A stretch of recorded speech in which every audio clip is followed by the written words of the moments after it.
नमस्कार दोस्तों, मुझे उम्मीद है कि आप सबकी दिवाली बहुत अच्छे से गई होगी। तो आइए पढ़ते हैं आज की कहानियाँ। और मैं पहले से ही आपका धन्यवाद स्वीकार कर लेता हूँ। तो आइए पढ़ते हैं आज की कहानियाँ। एक समय नारद जी विष्णु लोक की यात्रा पर जा रहे थे। मार्ग में नारद जी को 2 सरोवर मिले, जिनका जल अत्यंत स्वच्छ, शीतल और मीठा था। परंतु वे दुखी थे, क्योंकि कोई भी उनका जल नहीं पीता था। आगे चलने पर उनको 2 विशालकाय आम के वृक्ष मिले, जो मधुर फलों से लदे हुए थे।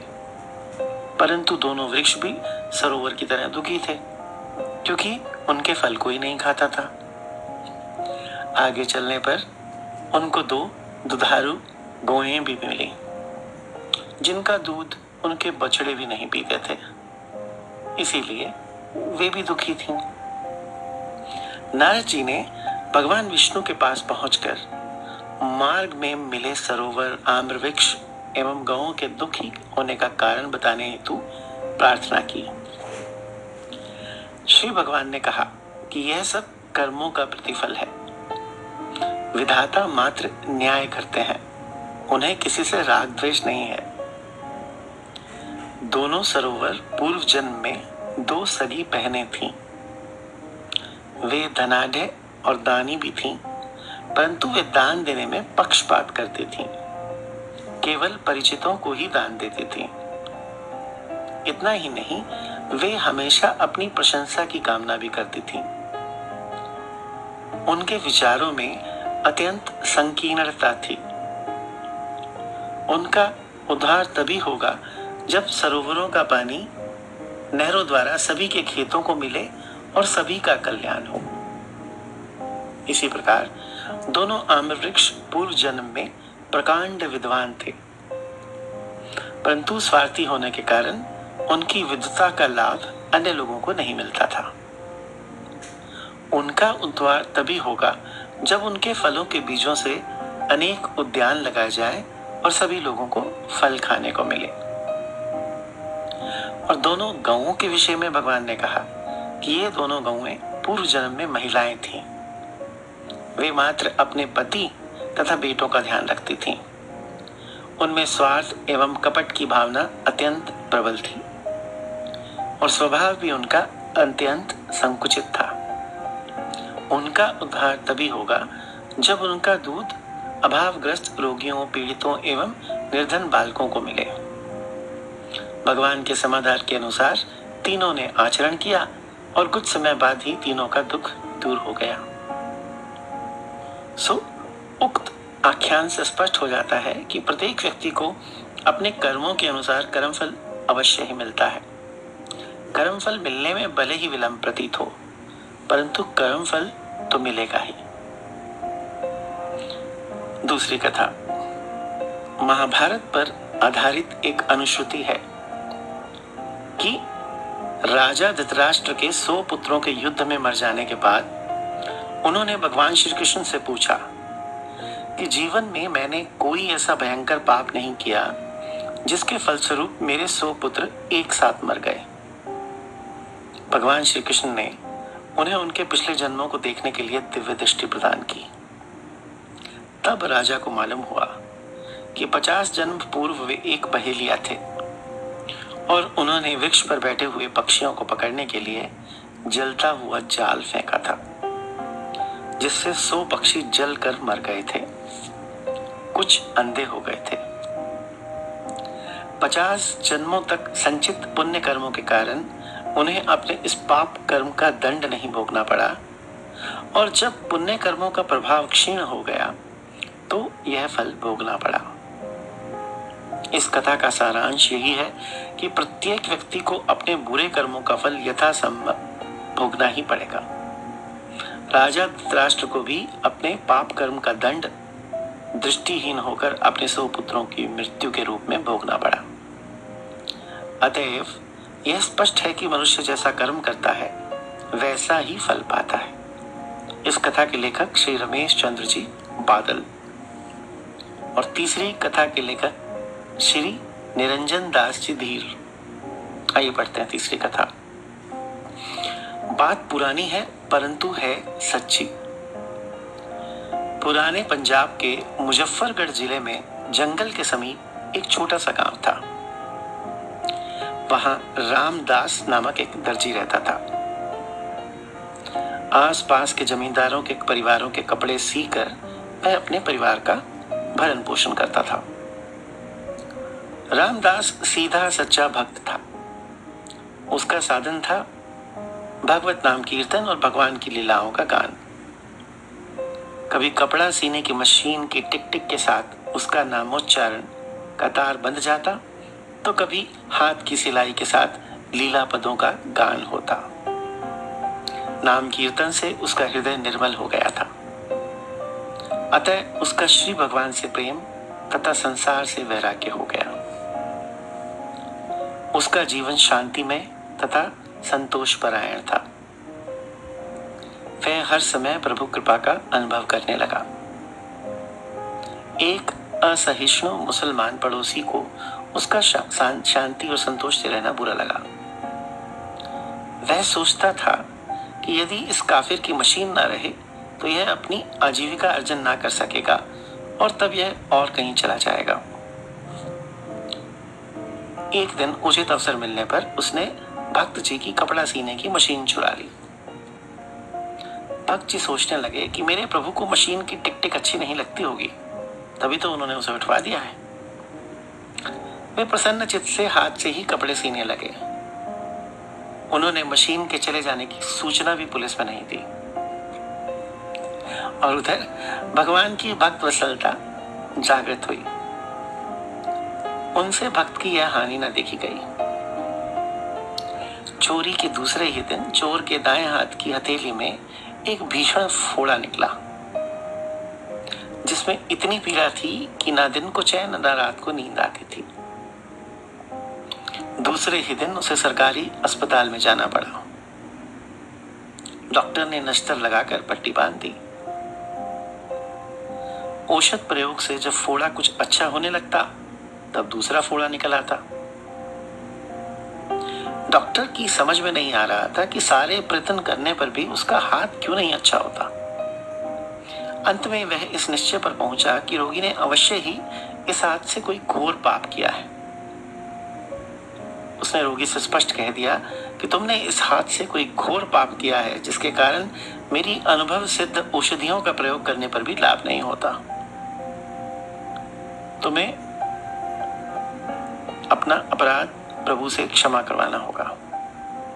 रोगी समझ गया कि रामदास की कपड़ा सीने की मशीन चुराने से ही उसे कष्ट भुगतना पड़ा है।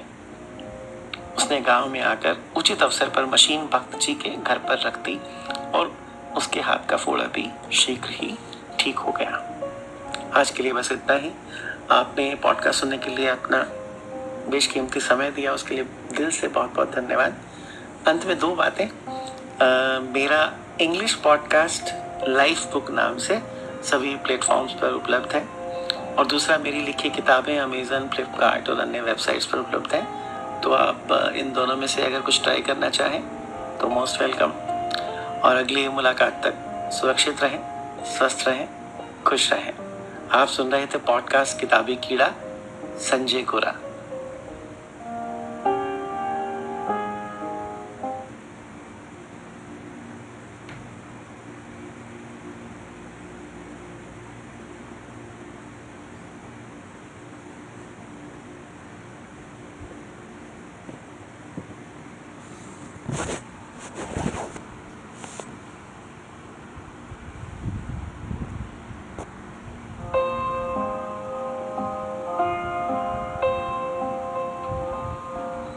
नमस्कार दोस्तों, आप सुन रहे हैं पॉडकास्ट किताबी कीड़ा और मैं हूं आपका दोस्त संजय गोरा।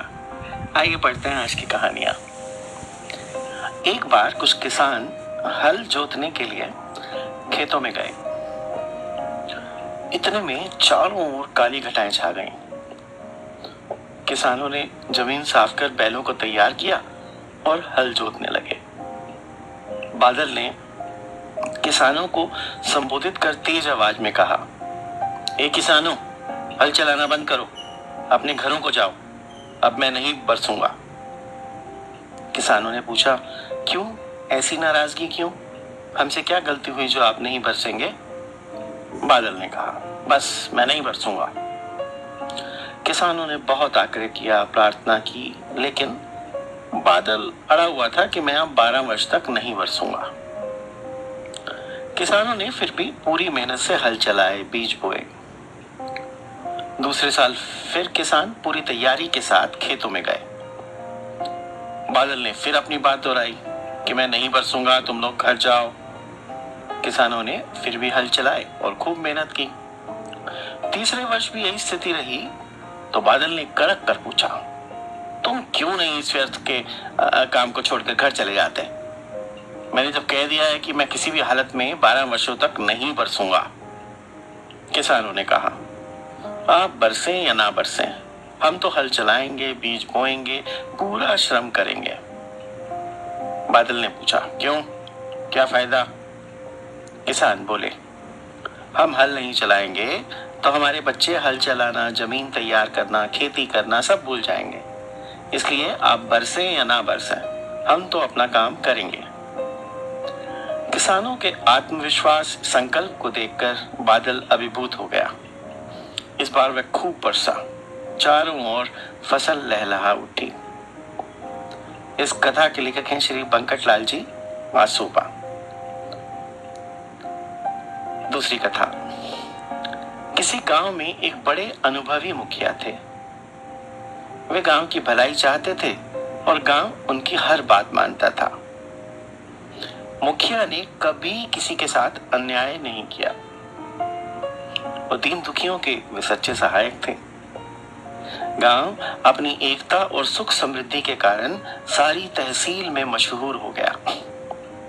लेकिन अब मुखिया बूढ़े हो गए थे। उनको चिंता हुई कि अपने बाद में इस गांव का मुखियापन किसे सौंपूंगा। गांव के 3 नौजवान उनके ध्यान में थे। एक दिन मुखिया ने नौजवानों को सूर्यास्त के बाद उस जगह मिलने के लिए बुलाया जहां गांव का एक नाला बांधा जा रहा था। तीनों नौजवान नाले के पास पहुंचे। मुखिया कहीं दिखाई नहीं पड़े। तीनों लौटने लगे। इतने में उन्होंने देखा कि नाले के दलदल में एक गाड़ीवान की गाड़ी फंस गई है और वह अकेला ही गाड़ी को दलदल से बाहर निकालने की कोशिश कर रहा है। अब अंधेरा होने को था। गाड़ीवान ने उन नौजवानों को देखा और मदद पर आने के लिए पुकारा। नौजवान आपस में कहने लगे कि कीचड़ में जाएंगे तो हमारे कपड़े गंदे हो जाएंगे।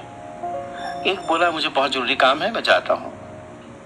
दूसरे ने कहा, घर पर पिताजी मेरी बाट जो रहे होंगे, मैं तो घर जाऊंगा। यूं कहकर दोनों चले गए। तीसरे नौजवान ने सोचा, अगर मैंने इस गाड़ीवान की मदद ना की तो और कौन करेगा। उसने अपनी धोती कसी और कीचड़ में चलकर गाड़ी के पास पहुंचा। नौजवान ने गाड़ी के पहियों को ढकेलने में मदद की। कुछ ही देर में गाड़ी दलदल के बाहर निकल आई। वे गाड़ीवान और कोई नहीं, गांव के मुखिया ही थे। उन्होंने मुंह पर घाटा बांध रखा था और गांव में किसी को ख्याल भी नहीं था कि वे इस तरह गाड़ी लेकर निकलेंगे। मुखिया ने उस नौजवान की पीठ ठोकी और कहा कि तुम मेरी परीक्षा में पास हुए। उस दिन गांव के लिए एक नया मुखिया मिल गया। जब गांवों में ऐसे नौजवानों की संख्या बढ़ेगी तभी गांव उठकर खड़े हो सकेंगे। अगली कहानी। एक बारहसिंगा था। एक बार वह एक झरने में पानी पीने लगा। पानी में उसे अपनी परछाई देखी। अपने लंबे और डालियों की तरह फैले हुए सींग देखकर उसे अपनी सूरत बहुत मोहक लगी। उसने सोचा, मेरे सींग कितने खूबसूरत हैं। इतने में उसकी नजर अपने पैरों पर पड़ी। उसे लगा कि अगर मेरी खूबसूरती में कोई कमी है तो यह सूखी लकड़ी जैसे इन पैरों की है। इतने में उसने बंदूक की आवाज सुनी। वे घबराया और जान लेकर भागा। कुछ ही देर में वह बहुत दूर चला गया। उसने छुटकारे की सांस ली। यह सोचकर कि आसपास कोई शिकारी नहीं है, वह बेखटके घास चरने लगा। इतने में अचानक पीछे से शिकारी आता दिखाई पड़ा। बारहसिंगा तो हक्का पक्का होकर भागा। चौकड़ियां भरता हुआ वह बढ़ा जा रहा था। घबराहट के मारे भागता दौड़ता हुआ वह जटाओं वाले एक बरगद के नीचे जा पहुंचा। संयोग कुछ ऐसा हुआ कि उसके लंबे सींग बरगद की जटाओं में उलझ गए। सींगों को निकालने के लिए वह जितना ही जोर लगाता, सींग जटाओं में उतने ही अधिक उलझते जाते। इतने में शिकारी आ पहुंचा और उसने संकट में फंसे बारहसिंगे को मार गिराया। मरते मरते उस बारहसिंगे ने मन में क्या सोचा, अरे जिन पैरों की मैं निंदा करता था उन्होंने तो मुझे दुश्मन के पंजे से बचा लिया था, लेकिन जिन सींगों पर मैं मोहित हुआ था आखिर वे ही मेरे प्राण लेने वाले बने। तात्पर्य यह है कि जो वस्तु, व्यक्ति अथवा गुण देखने में मोहक हो, आवश्यक नहीं कि वह सदैव उपयोगी ही सिद्ध हो। इसी प्रकार जो वस्तु हमें देखने में सामान्य लगती है, कई बार वही मौके पर काम आती है। आइए आज इस एपिसोड की अंतिम कहानी पढ़ते हैं और इसकी लेखिका है सुश्री माधुरी जी शास्त्री।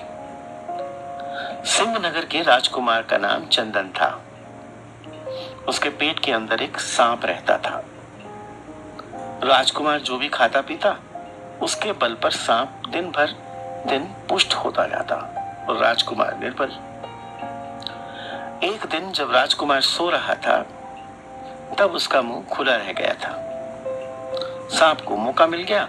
उसने स्वच्छ हवा लेने के लिए अपना फन बाहर निकालकर खूब गहरी गहरी सांसें ली। जब वह गहरी सांसें खींच रहा था तभी उसकी दृष्टि सामने की दीवार पर चली गई, जहां एक सांप और बैठा था। दोनों की आंखें एक दूसरे से टकरा गईं। बस फिर क्या था, बिल वाले सांप को पेट में घुसे सांप पर बहुत गुस्सा आया। वह वहीं से पेट में घुसे सांप को धिक्कारते हुए बोला, अब समझा राजकुमार चंदन दिन पर दिन दुबले क्यों होते चले जा रहे हैं, तो इनके पेट से निकल क्यों नहीं जाता। बाहर निकल और मेहनत करके खा। मुफ्त का खा खा कर अजगर बनता जा रहा है। किसी दिन यदि राजकुमार को किसी ने कांजी पिला दी तो तेरा उसी दिन राम नाम सत्य हो जाएगा। मेरी सलाह मान ले और फौरन इसके पेट से भाग जा। अपने मर्म का उद्घाटन सुन पेट वाला सांप भला कैसे चुप बैठा रहता।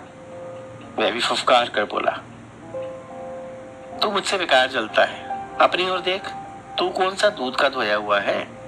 बरसों से राजकुमार का धन दबाए बैठा है। जो तेरे सिर पर किसी ने उबलता तेल डाल दिया तो मैं तो महीनों में, पर तू तो मिनटों में ही मर जाएगा।